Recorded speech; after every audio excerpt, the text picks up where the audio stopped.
kitang-kita lang ba ang kulay sa ngayon ng pumapabor kay Sara? O kitang-kita din ba yung kulay dun sa mga ayaw sa kanya? Be fair. If you want to be fair, it cuts both ways. Di ba? Di ba? So, Nakasermonan. ngayon naman, ang kino-quote nyo sa mga tanong nyo, yung isang panig lang ang kino-question, hindi naman yung kabila. If you want to be fair, you have to be fair. If you want to question, See? then everybody should be questioned. But then again, remember, Nagkabangayan to eh. Nagkabangayan. Alam mo naman, uso naman sa ano yan eh. Uso naman sa politics sa gobyerno yan eh. Sagot dito, sagot doon, opinion dito, opinion din. Ang ibig sabihin lang, Inaprubahan nating motion kahapon na manumpa na po kaming I still Point have of the floor. order. I have the floor, Mr. Point of President. order. I have the floor, Mr. President. ha, mga kayo, isang magandang umaga, hapon o gabi sa inyong lahat, ha? Patugtog muna tayo, syempre. Di kami natatakot sa katotohanan. Boses ng masa aming pinapakinggan. Jomalon TV, issue na bayan. Ating pag-usapan. Tunay na balita, walang kinakampihan. Sumasalamin sa katotohanan lamang. Sa mamamayan, totoong laban. Yun naman ang dapat, syempre. Di rin chismisan. Lahat ng tanong may klarong kasagutan. Kasama ka dito sa diskusyon. Boses mo may halaga sa solusyon. Laging alerto, mapangmatsyag. Truth ang hanap, di kami natitinag. Walang panusot, walang dayaan. Tunay ang serbisyo, diretsong usapan. Jomalon TV, issue ng bayan. Ating pag-usapan. Tunay na balita, walang kinakampihan. Sumasalamin sa katotohanan lamang. Para sa mamamayan, totoong laban. Walang Tunay na balita, walang kinakampihan, sumakasalamin sa katotohanan lamang. talakayan katotohanan para sa bayan. Wow, mega love shoutout sa lahat ng mga viewers natin abroad, pati na rin dito sa Pilipinas. Magandang umaga, hapon o gabi ko naman yung weather nyo today. Maraming salamat sa pagtutok, pagtangkilik at higit sa lahat sa pagkikinig dito sa pagboses natin sa issue ng bayan na kailangan nating pag-usapan. Mega love shoutout po sa inyong lahat. Ha? Pati na rin yung mga members natin dito sa Joe Malone TV. Again, meron po tayong join membership dyan. Kamusta kayo? Sana nasa mabuti kayong kalalagayan, lalo-lalo na yung nandoon sa Iran na mga Pilipino. Mag-ingat po kayo at sana ligtas po ang lahat. Magdasal po tayo, alright? Paki-double check naman mga kayo, palambing lang po dahil medyo bumababa ang views natin dahil nawawala siguro tayo sa algorithm ni YouTube. Paki-like and share po itong video natin at paki-double check lang po kung nakasubscribe kayo. Kung hindi pa naman, paki-subscribe naman. Wala naman pong bayad dyan. Paki-supportahan nyo na lang po ang inyong lingkod, syempre, Joe Malone TV. Paki-supportahan na rin when Tito Talks, anything under the sun, pag-uusapan natin. Tito John, pag mahilig ka sa pagkain, food vlog, Filipino, street food, mura na, marami pa. Tapos yung mga maming gala, pares, Tito Jom, Tito ng ina mo. Game! Alright? Game na tayo mga kayon, syempre. May nag-chat sa atin. Alright. Oy, nga pala, di ba ang turnover kasi hanggang June 30? Sa lokal, sa lokal to. Ewan ko, sa national din nata. June 30. So, July 1, marami na tayong content. So, magkakaroon tayo ng issue ng bayan ating pag-usapan sa umaga, mga alas 11. Sa hapon, about sa Maynila naman. Reaction pa din naman. So, re-react natin yung mga clearing operation, re-react natin yung mga project ni Yorme, yung mga issue sa lokal, saka issue sa national, pag-uusapan din natin yan. Umpisahan natin dito. Medyo nagkabangayan to eh. Nagkabangayan. Alam mo naman, uso naman sa ano yan eh. Uso naman sa politics sa gobyerno yan eh. Sagot dito, sagot doon, opinion dito, opinion din. Ang ibig sabihin lang, meron tayong kanya-kanyang mga opinion. Yun nga lang, minsan yung opinion na abuse, gusto kong ikulong dahil sa opinion mo. Ito yung sinabi ni Senator Amy. Bakit ako na senador ang hinahanapan mo ng aksyon? Yang ama mo dyan nakatira. Bakit di mo tanungin? Lahat kayo sa akin nakatingin. Sana ako na lang nagpresidente, Senador Amy Marcos. Yan. Sumagot niya si Bumanat din dyan kasi si Princess Abante. Wala sa buong Senado sa buong mga senador kasi bukod kay bukod kay Senator Robin Bato de la Rosa Bongo, isa rin si Senator Amy na talagang ah, tumutuligsa doon sa impeachment na yan, 'di ba? Kaya galit na galit sila diyan. Okay, galit na galit sila sa mga kaalyado. Walang tumanggi, tamang proseso lang ang sinunod. Nax. Gusto naming linawin ang issue kaugnay ng dokumentong tinukoy bilang tender copy, refused to receive, na umano'y entry of appearance mula sa kampo ni Vice Presidente Sara Duterte. Noong June 16, isang mensahero ang nagtangkang magsumite ng dokumento sa gate ng Kamara. Ngunit hindi malinaw kung saan ito galing at kung anong klaseng dokumento ito. Walang cover letter, walang formal na paliwanag. Kaya, hindi ito agad tinanggap. Hindi dahil tinanggihan, kung hindi dahil kailangan malinawan muna ang layunin at tamang proseso. Walang masamang intensyon. Wala ring tinanggihan. Ang hinanap lang ay ang tamang pagkilala sa dokumento. Kung ito ay entry of appearance, sana sinabi na lang agad upang naiproseso ito ng maayos. Ang entry of appearance ay hindi requirement para umusad ang impeachment trial. Wala itong epekto sa takbo ng paglilitis. At higit sa lahat, hindi ito ang dahilan kung bakit wala pang trial hanggang ngayon. Ang Kamara ay nakatupad na sa tungkulin Ulit ito. nyo? Naipasa na namin ang Articles of Impeachment sa Senado. Nasa kapangyarihan na po ng Senado ang susunod na hakbang. Kung may pagkakaantala, hindi ito galing sa House. Sa gitna ng mga isyong ito, pakiusap lang sa tagapagsalita ng Senado. Huwag sanang lituhin ang publiko. Huwag gawing dahilan ng isang clerical detail para ipasa ang sisi sa Kamara. Maliit na bagay ito Sisihan na to. na pinapalaki parang may masamang layunin. Gayong malinaw naman ang intensyon ng staff. Sumunod sa proseso at hindi magdulot ng abala. Huwag po natin gawing teleserye ang isang seryosong proseso. Ang impeachment ay hindi tungkol sa pa-victim o paandar. Ito ay tungkol sa katotohanan, pananagutan, at hustisya. Naksa, si person ng House of Representatives. Yan yung anak ni Congressman Benny Abante. Nagbabalik. Yan si Princess Abante. Attorney din yan, mga kayon. O, di ba? Nagsisisiyan na sila. So, pasa dito. Paano yan ewan ko ba. Ako naniniwala ako na may pagkukulang din siguro sa article. So, naniniwala ako sa sinasabi ni Chase na merong ni Senator Peter Alan Cayetano na kailangan nilang i-remand yung articles of impeachment sa Kamara, sa House of Representatives para i-certify kung talagang hindi ba talaga sila nagkulang. Yun ang kine-question kasi ni Senator Peter Cayetano. Kung di sila nagkulang doon sa one-year rule. Syempre, hindi naman papayag ang House, ang lower, di ba? Syempre, banat sila ng banat doon. So, kanya-kanyang sisiyan, kanya-kanyang hanapan ng butas kung sino ba talaga ang dapat mapunta ang sisi. Ganun lang yon. Hindi kasi nila matanggap na bumalik sa kanila yung bole, di ba? Kumbaga, naipasa So na nila I restate my motion, Mr. President, to momentarily suspend any action, whether interpellation or seconding speech on the privileged speech of the good gentleman from Davao. Ito yung isa sa inis na inis. Bigyang daan yung inaprubahan nating motion kahapon na manumpa na po kaming I still Point have of the floor. order. I have the floor, Mr. Point of President. order. I have the floor, Mr. President. Mr. President. For Session- taking of the session oath.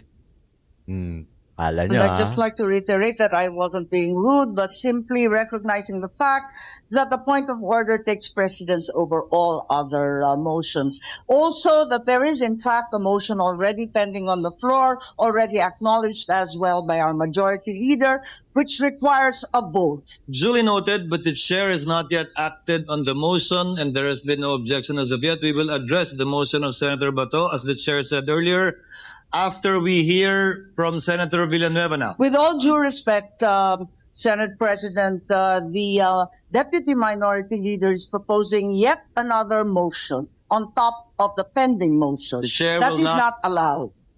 kita nyo na. Alam mo, sa lahat in fairness naman kay Senator Amy, nagtatrabaho na kumikilos na rin. Kaya dyan sila inis na inis eh. Saka doon sa motion na ginawa ni Senator Bato, 'di ba? Ilan silang tumutuligsa, ilan silang kume-question na sinasabi nga ni Risa na dapat wala na daw motion nanaig pa din yung motion ni Bato tapos binakapan pa ni Senator Peter Cayetano hanggang sa mapabalik na nga sa House of Representatives. Kaya imbis na nagsisimula na, dyan sila galit na galit. Dyan sila, atat na atat sila kasi talagang gusto nilang alisin, burahin ang Duterte sa larangan ng politics. Ang hindi lang nila matanggap na talagang hindi lang malakas si BP Inday Sara o hindi lang malakas sa mga Duterte, talagang malakas na malakas. Alam nyo, wala pa akong nakikita sa ngayon alam mo, ang priority naman talaga dapat Pilipino hindi politician, 'di ba? Hindi Duterte. Hindi Duterte ang priority, hindi dapat Duterte ang kinakampihan, hindi dapat politics ang kinakampihan. Dapat ang kinakampihan dito Pilipino kasi dapat Pilipino ang magbe-benefit dapat sa lahat ng ginagawa ng mga politician natin para sa gobyerno ng Pilipinas. Yun dapat talaga yun. Nagkataon lang talaga. Actually, hindi nagkataon na talagang Duterte lang talaga yung merong malasakit. Diyan sila inis na inis. Merong malasakit ang Duterte sa taong bayan. Kaya nga, mahal na mga taong bayan, even OFW ang mga Duterte. Kita nyo naman, di ba? Proven na yan, hindi na kailangan pang tutuusin, hindi na dapat ako nagpapaliwanag ng ganyan Kasi gets na natin yan. Pero syempre, meron pa rin iba nakapikit o isang mata nakapikit. Sayang, hindi ko napakita dito Alam nyo, meron akong kapwa-vlogger Totoo to. Kapwa-vlogger, nagbablog sa kabila. Pero ang sinabi niya sa akin, Duterte naman daw talaga sila. Kaso, nasa akin yung convo Pero syempre, hindi ko na pwede pangalanan, di ba? Na kailangan daw nila ng pera, kaya nagbablog sila doon. Ganun lang kasimple. Di ba? Ganun lang. Di ba? Wala tayong magagawa. Lahat ng tao kailangan ng pera. Pero ako kasi, di ba? Partially, hindi natin masisi Pero, actually, hindi nga dapat ganun di ba? Dapat talaga magkaroon tayo ng paninindigan. Kilala ko yung talent ko. Kahit anong content, kaya kong gawin. Di ba? May content nga akong podcast, may content nga akong food vlog. May views naman yun, may subscribers din naman yun. At least, hindi ko na kailangan pang manghingi sa mga politician, di ba? Ito, I will stand for what I believe. Ever since naman sinasabi ko na yan Duterte, since 2016, wala man nagbabayad sa akin na politician dito. Well, at least kayo, diyan ako kumikita, di ba? Sa hindi nyo pag-skip ng ads, sa pag-subscribe nyo, sa pag-like and share nyo, yan ang kita ko, di ba? Going back, hindi naman talaga dapat Duterte ang kinakampihan. Dapat talaga tao ang magbe-benefit. Wala Talagang ang Duterte kasi, talagang may malasakit sa tao, sa taong bayan. Kaya ang nangyayari tuloy, yung mga tao, nagiging pro-Duterte. Kasi nakita nila, naranasan nila yung ginawa ni Tatay Digong from the Davao itself hanggang sa maging presidente ng Pilipinas, yung nagawa niya sa atin. Di ba? Yung nagawa niya sa atin, yun ang nakikita ng taong bayan, naramdaman. Bakit common sense, very logic na lang, di ba? Common sense, sentido común.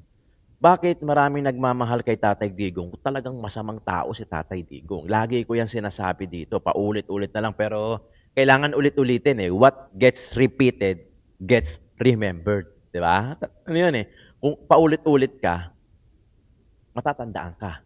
Parang sa exam lang natin yan. Pag paulit-ulit mong sinambit, matatandaan mo. Same lang din dito. Paulit-ulit man sa tingin ninyo, yung sinasabi ko, para matandaan natin.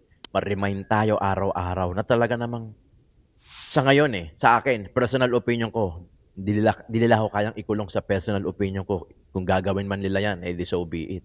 Pero ang personal opinion ko kasi sa ngayon, wala pang tatapat doon sa nagawa ng mga Duterte. Ganun lang kasimple. Kung meron man, hindi Duterte ang apelido, ipe-praise ko din siya. Di ba? Igigibigay ko din yung credit sa kanya. Kung magagawa man niya yung nagawa ni Tatay Digong o ng mga Duterte sa taong bayan. Yun lang naman Taong bayan naman yung magbe-benefit kasi. Di ba? Panoorin natin itong next video natin, ha? Ito. Sige. Merong grave abuse doon sa discretion, doon sa pagganap ng impeachment court na kanilang tungkulin nang sila ay magdesisyon na ibalik o i-remand yung articles of impeachment. Yan ba yung parehong Philconsa na pinamunuan ni Speaker Martin Romualdez noon? Yan, di ba?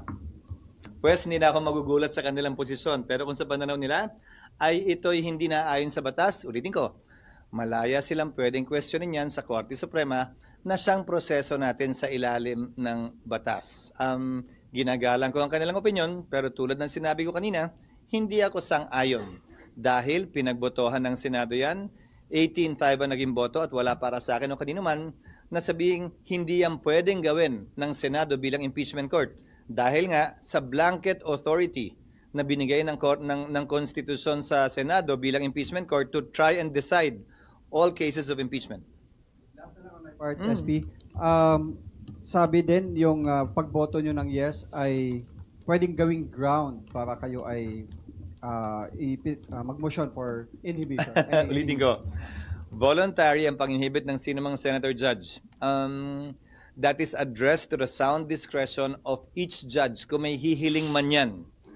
Pero, opisyal lang yan na didinggin ng impeachment court kapag hiniling yan ng defense o ng prosecution panel. Hindi ng kung sino man na nagsasalita ngayon sa labas ng impeachment court.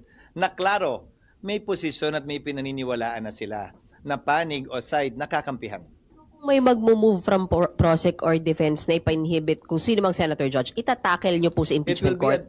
Again, citing precedent, it will be addressed to the sound discretion of the impeachment court judge. Hindi yan pwedeng pagbotohan.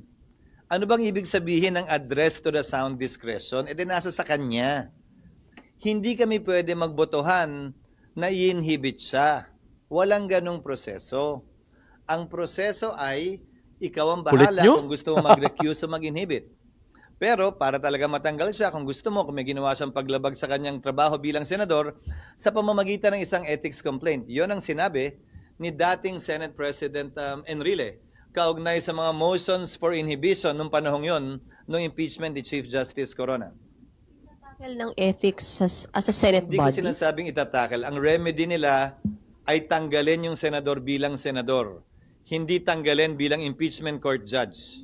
Sorry, makulit, isa na lang. Oo nga. Paano po kapag sorry SB. Paano pag kitang-kita na yung kulay Ayan. ng isang Alin? senator judge? Yeah. Kitang-kita na yung kiling Sabi niya. ni No. Tatanungin kita.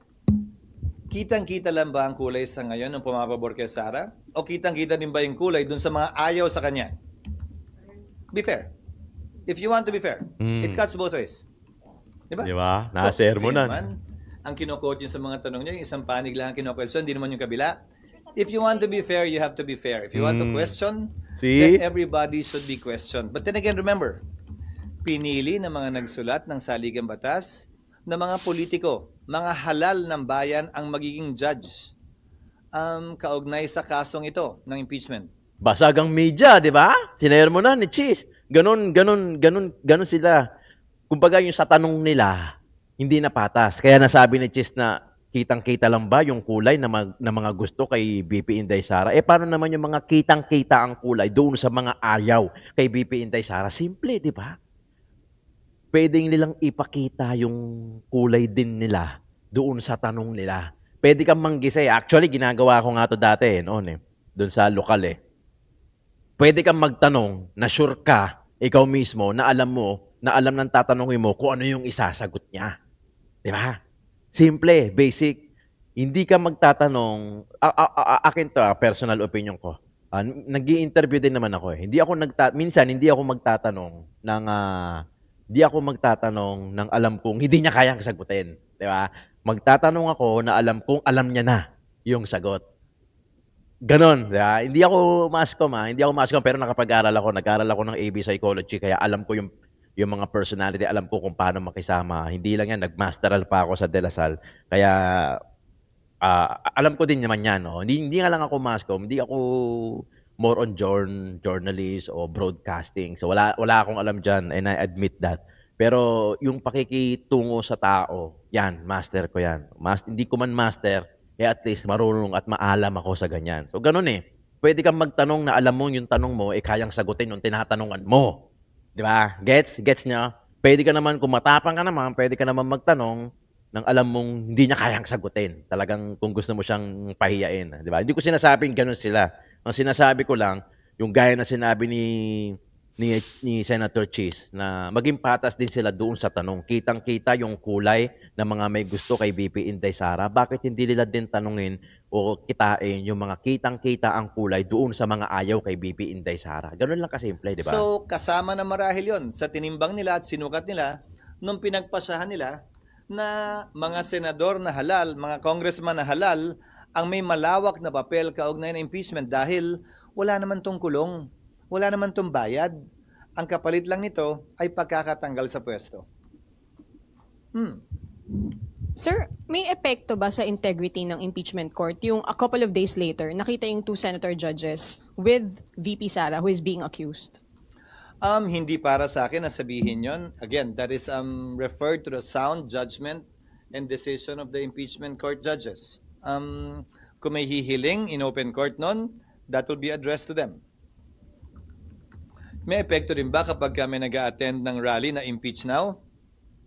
Babaliktarin ko it cuts both ways. Again, it always cuts both ways.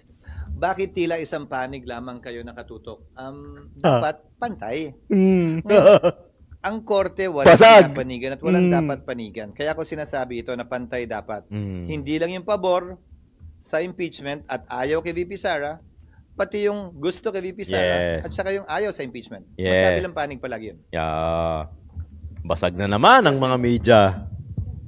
Si Presidente daw po ay open to facilitating a dialogue between the Senate and the House dahil dun sa issue ng pagremandang impeachment case. Ang sabi ni Palace Press Officer Claire Castro, the President is open to any dialogue to promote cooperation and the stability of democracy in the country. Hindi ako Paano ba yun? naniniwalang isang bagay ito na pwedeng pag-usapan sa loob ng isang silid na sarado ang pintuan. Impeachment court ang Senado. Prosecutor ang Kamara dito. Hindi ito bicameral conference committee na batas ang pinag-uusapan. Hindi kami magkalibel sa isyong ito. At hindi ito pwedeng pag-usapan sa loob ng silid na sarado. Lahat dapat ginagawa in the open, in the name of transparency and accountability. Pero kasi yung Palace Press Officer nagsabi, pero ano ba yung pagkakaalam nyo? Gugustuhin ba ni Presidente na manghimasok dito? At may lugar ba for him to intervene? Hindi ko alam. Si Yusek Claire lang naman ang nagsabi, pero sa panig at party ko, ano nga ang pag-uusapan? Ano mga mapagkasundoan namin? Kung meron man, kailangan namang gawin pa rin in open court. Bakit hindi na lamang gawin in open court? Pwede rin. Wala ako nakikitang dahilan o rason kaugnay sa bagay na yan. Ulitin ko, ang proseso natin ay kung may hindi sang-ayon sa proseso ng Kamara o ng Senado, pwedeng iakyat sa Korte Suprema yan, which under our Constitution is the sole arbiter with respect to deciding what is legal and or illegal, what is constitutional and or unconstitutional. Hindi yan pwedeng pag-usapan o pagkasunduan ng Kamara o ng Senado bilang prosecutor man o bilang impeachment court. Hindi ba ang amicable settlement sa pagitan ng magkabilang panig? Walang amicable settlement sa pagitan ng korte at ng prosecution. Wala yatang ganun. Kung nalalabuan ang Kamara sa proseso o basta kung may nalalabuan, mag-submit ng pleadings dapat ang House bilang Ang prosecutor. tagal na nilang atat na atat magsimula ito. Hindi ba? Siguro naman dapat handa na sila at nalalaman nila yung mga dapat at pwede nilang gawin. Sang-ayon sa rules ng Senado at sang-ayon sa rules of court na suppletorily applicable sa rules ng Senado kaugnay ng impeachment. Again, once the court is established and the court has been established already, lahat ng komunikasyon ay sa pamamagitan ng mga pleading. Hindi sa pamamagitan ng press release, hindi sa pamamagitan ng meeting o caucus, hindi sa pamamagitan ng social media, kung hindi sa pamamagitan lamang ng pleadings. Hindi kailangang mamagitan dito ng Presidente, hindi kailangang mamagitan sa Senado at sa Kamara. Wala ako nakikitang pangailangan dahil wala namang kailangan ipagitan. Dahil simple lamang naman, nag-utos ang Senado bilang impeachment court, nag-utos siya hindi lamang sa nasasakdal, pero pati na rin sa prosecution. Kautusan na sa aking pananaw at palagay ay dapat sundan at sundin. Kung hindi, may remedies ang impeachment court, may remedies din naman yung magkabilang panig kung sakasakali.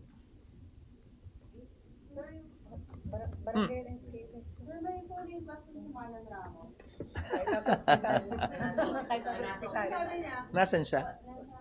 Manila doctor, sir. Bakit? Kung kailan recess na, doon ba siya na high blood? Naipon. Get well soon. Walang senador na openly na nagsasabi na dapat i-convict si P. Unlike yung mga pro-Duterte pera.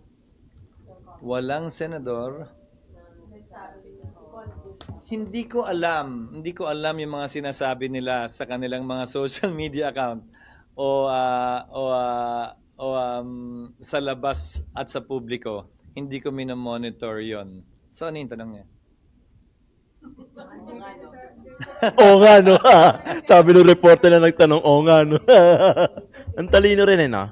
Pero hindi kita gusto. Unless gugustuhin mo ang Duterte.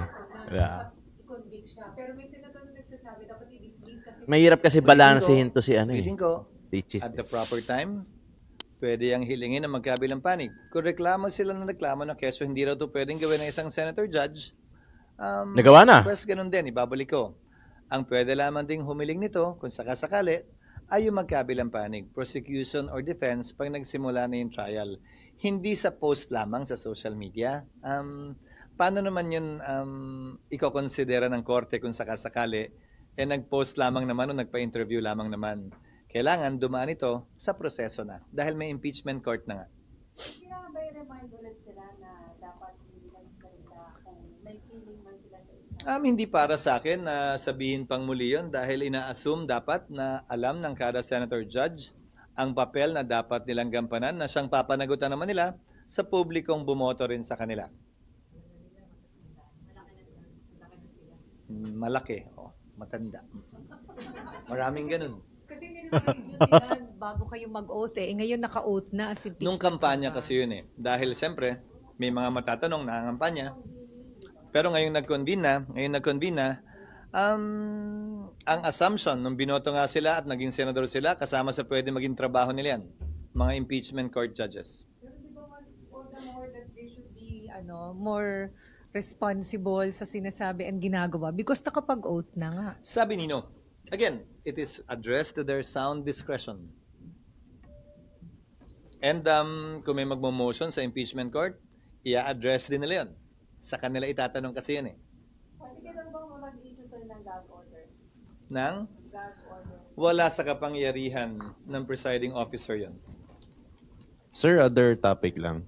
Hingi lang pong soundbite sa statement nyo on the Israel-Iran conflict ngayon. Well, ang panawagan at kahilingan namin, tiyakin ang kaligtasan ng ating mga kababayan, hindi lamang sa Iran, hindi lamang sa Israel, pero sa mga karatig bansa na maaaring maapektuhan nitong gera, tawagin na natin gera, sa pagitan ng Iran at ng Israel. Lalo na't ngayon, tigil yata ang regular flight sa bansang Israel. So sana, tiyakin nila ang kaligtasan at mag-schedule ng repatriation flight sa sinumang Pilipino ang nagnanais makauwi muna. Hindi lamang para sa kanilang kaligtasan, pero dahil na rin nga baka wala naman yung trabaho nila doon sa bansang Israel dahil sa gera nagaganap ngayon sa pagitan ng Israel at ng Iran. And then sa yung barangay SK elections, meron sabi na baka ma-declare na unconstitutional. Kasi 2022, barangay SK elections, declared as unconstitutional dahil daw sa extension ng term na deprive ang mga tao ng kanilang right of suffrage. Sino nagsabi? Nabasa ko yung desisyon ng korte nagsabing unconstitutional yung in part yung unang batas na pinasa ng Kongreso dahil ipinagpaliban ng eleksyon pero walang Senate na term. Yun ang pagkakaunawa ko sa desisyon at pasya. Ito, pinagpaliban pero nag-set ng term. Hindi in-strike down ng Korte Suprema yung pagpapaliban ng term. Ang in-strike down ay yung kawalan ng term. Itong pinasa namin panukalang batas, sa pananaw namin ay compliant dahil naiiba to dun sa una. Dahil maliban sa pagpapaliban, sinet na yung term ng barangay and SK officials sa 4 na taon. So yun yung pagkakaiba. So marahil, kung may pagkakaiba, hindi maging pareho ang desisyon ng Korte kaugnay ng pagiging partially unconstitutional ng unang batas. Since this was discussed po during the LEDAC meeting, confident kayo na pipirmahan ito ni Presidente? Oo, isa to sa mga diniscuss sa LEDAC. Bagaman wala ito sa priority measures na unang pinagkasunduan sa mga naunang LEDAC, isa to sa mga hinirit na mga priority measures na dapat pagpasa ng Kongreso one way or the other. Dahil nga napipinto na ang eleksyon sa December of 2025. Nahabol naman namin yan at napasa namin lahat ng priority measures except for 2, I think. 1 or 2 na hindi na namin nahabol nitong last 2 weeks namin. Sigurado to, sir, magiging batas. Barring any unforeseen circumstances such as a Supreme Court decision. Again, pananaw ni Attorney Macalintal yan na ginagalang ko. Pananaw ko din to. Pero sa dulo, Korte Suprema magpapasya kung may mag-aakyat ng kaso doon kaugnay sa constitutionality ng batas na ito. SP, last na lang. Statement Sure. for the upcoming BARM minister elections on October. Ito ang kauna-unahang pagkakataon para sa akin na magkakaroon ng tunay na halalan sa BARM. Regalo natin sa kanila yan, sa ating mga kababayan at kapatid na Muslim, kaugnay ng pagpili ng kanilang magiging mga opisyal upang sa gayon maging accountable ang kanilang magiging mga leader at hindi pala parating ina-appoint na lamang at ang utang na loob ay sa palasyo o sa administrasyon. Sana, pag matuloy ito, at tiwala ako matutuloy ito, ang maging utang ng loob ng lahat na magiging opisyal sa BARM ay sa taong bayan na siyang naghalal sa kanila at naglagay sa kanila sa pwestong kabibilangan nila matapos ang BARM elections. Buong tiwala at paniniwala ko na ito'y dapat matuloy at hindi na may pagpaliban pa.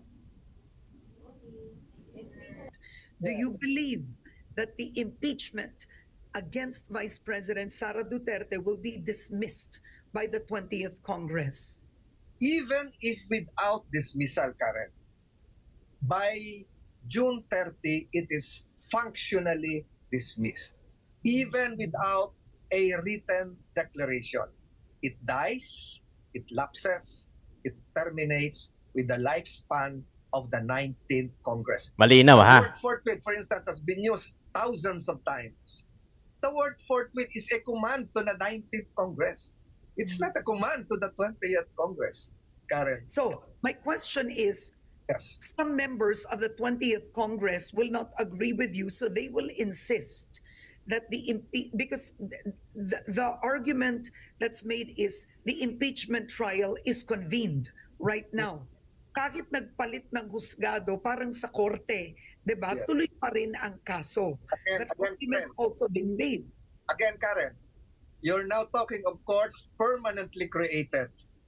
Court of Appeals, Regional Trial Court, these are permanent bodies. Kahit magpalit ng tao, nandun pa rin yung court.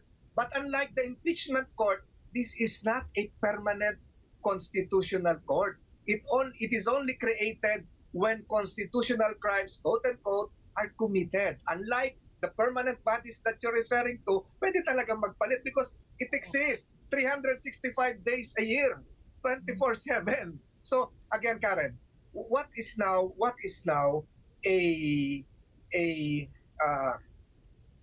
contradictory admittance that there is a need to terminate this.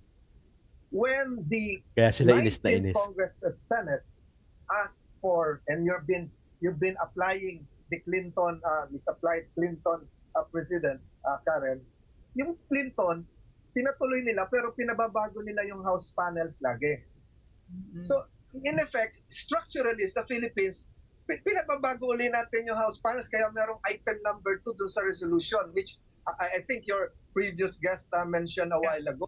Hindi pa sila nakaka-comply.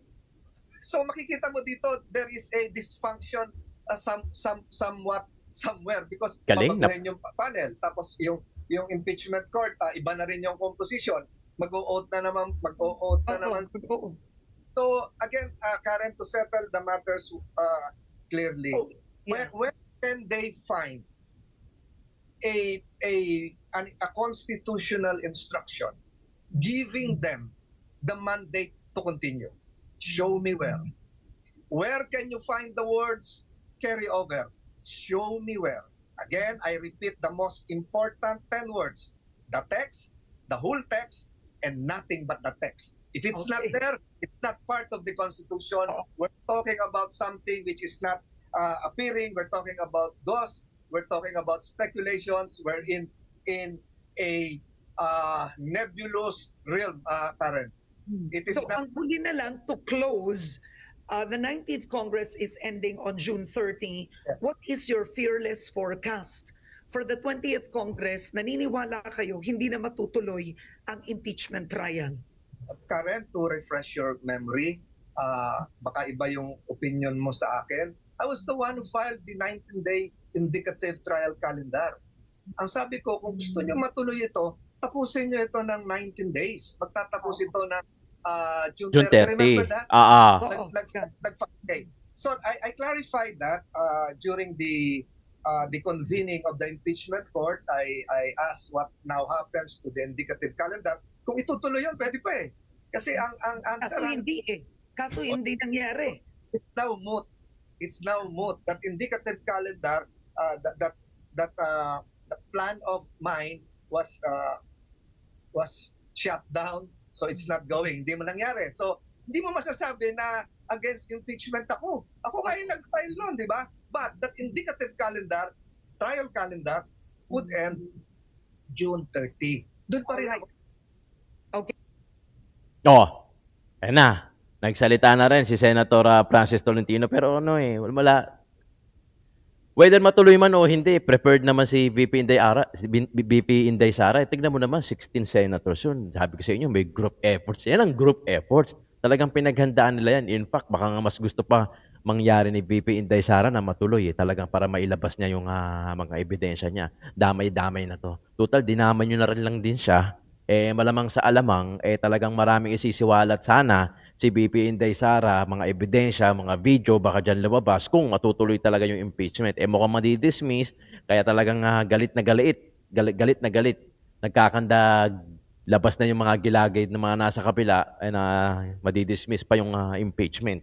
Pero, malayo pa, di ba? Malayo pa. We still have how many days bago mag-end yung June 30, yung 19th Congress, tapos 20th Congress, doon natin malalaman kung matutuloy o kung meron magpapasa ng bago, back to square one, o matutuloy man o hindi. Regardless man, matatagpuan naman natin yan, malalaman at mapag-uusapan naman natin yan dito sa issue ng bayan ating pag-usapan. Pero talagang, for my own personal opinion, mas gusto ko mas matuloy.